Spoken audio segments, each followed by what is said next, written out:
नमस्कार बंधुओं, सर्दी के मौसम में आहार क्या होना चाहिए आपका? मतलब किस तरीके का भोजन आप करें ताकि आपको ज़्यादा ठंड भी ना लगे और आपकी जो रोग प्रतिरोधक क्षमता है वो भी बनी रहे और सबसे बड़ी बात है कि आपके शरीर की जो उष्णता है वो इनबिल्ट मतलब इतना अच्छा तरीके से काम करें कि कहीं लोग ये कहें कि अरे साहब आपका शरीर बहुत सही है या आपका स्वास्थ्य बहुत सही है। नमस्कार मित्रों, मैं वैद्य हंसराज चौधरी आप लोगों से मुखातिब हूँ। सर्दी बोलते ही मतलब सीधा सीधा सा दिमाग में ये आता है कि दिसंबर महीना, जनवरी महीना और फरवरी महीना।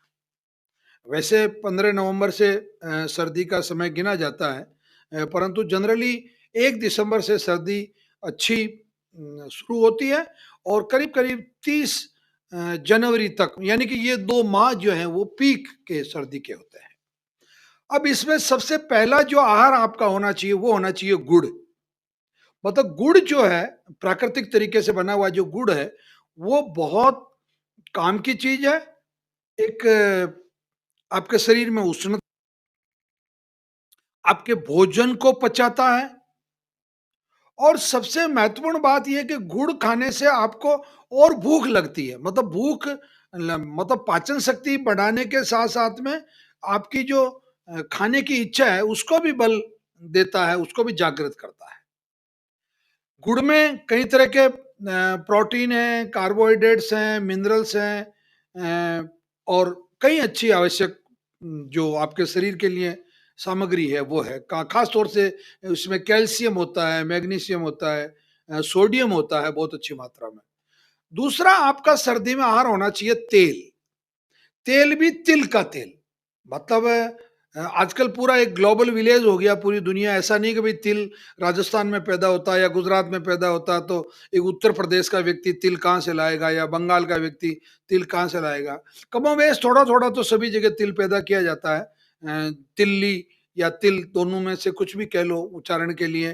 पहले काले तिल हुआ करते थे और सफ़ेद तिल्ली हुआ करती थी। आजकल काले तिल का बहुत कम मतलब उत्पादन रह गया है। तिल्ली जो होती है तो तिल्ली आपको खानी है। तिल्ली खाने से, तेल खाने से आपके शरीर में उष्णता बढ़ती है, एक बात। दूसरी और सर्दी में त्वचा खुश्क हो जाती है, उसकी जो मॉइस्चर है वो कम हो जाता है, तो उस मॉइस्चर को भी पूरा करने के लिए जो तेल है, यानी कि आपका जो ग्लो है, आपकी जो सुंदरता है, उसको भी तेल बढ़ाए रखता है। अ, पोषक तो है ही है, पौष्टिकता आपको देता ही देता है।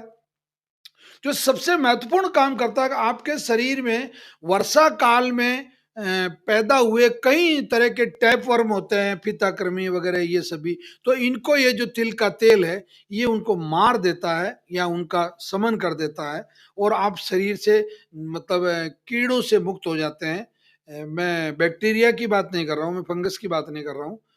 कहीं आपका जो गट हेल्थ जो है, आपका जो उसमें ये बहुत मतलब लाभ करता है। तीसरा जो आहार आपका होना चाहिए, एक कुल्थी भी बोलते हैं जिसको पूरे भारत में, या कुड़थ भी कहते हैं।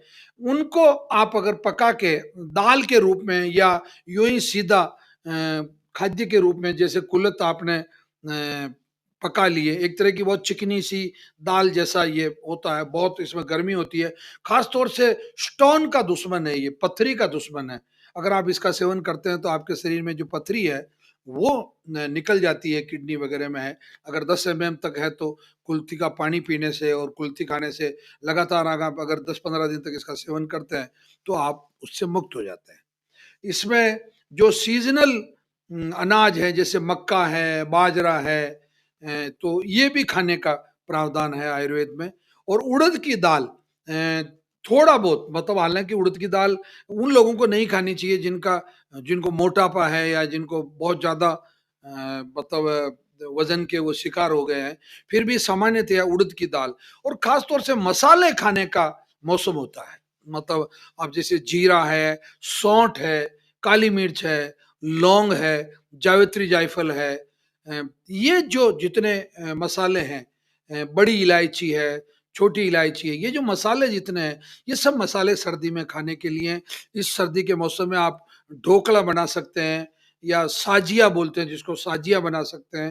तो ये सब का सेवन आप करें, आपका स्वास्थ्य बहुत अच्छा बना रहेगा, आपको अच्छी भूख लगेगी और आप अपने आप को बहुत अच्छे से मेंटेन कर पाओगे।